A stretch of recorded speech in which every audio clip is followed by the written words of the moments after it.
বুঝলি কাইসা, আজ আমি পরীক্ষার খাতা দারুণ একটা চালাকি করে আইছি। তা কি আবার করেছিস? নিশ্চয় টুকলি করেছিস। আরে না রে দোস্ত, তুই তো জানিস আমি কথা বলার শেষে বাল বলি, ওইটা তো আমার অভ্যাস হয়ে গেছে। হ্যাঁ তা তো জানি, তোর এই বদ অভ্যাসটা আছে, তাই কি হয়েছে? আরে কি আর হবে বাল, আমি পরীক্ষা শেষে দেখি সবগুলা লাইনের শেষে বাল লিখা ফেলছি। হায় হায়, তারপর তুই কি করলি?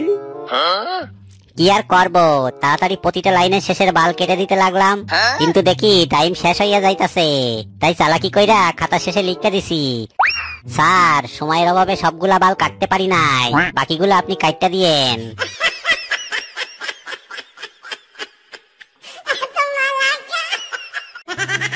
আইসা আব্বা, আমার একটা বুদ্ধি দাও তো, আমি কি পালায় বিয়ে করবো নাকি বিয়া কইরা পালামো?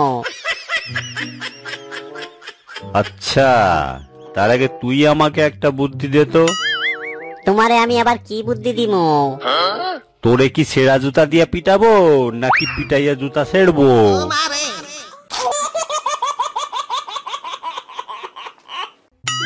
আব্বা, এবার কিন্তু একটা মোটরসাইকেল কিনে দিতেই হবে, এইভাবে আর কতদিন?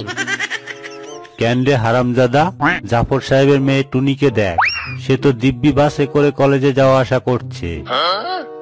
আরে আব্বা, এটাই তো কইতাছি, টুনির বাসে কইরা যাওয়া আসাটাই তো সহ্য হইতাছে না।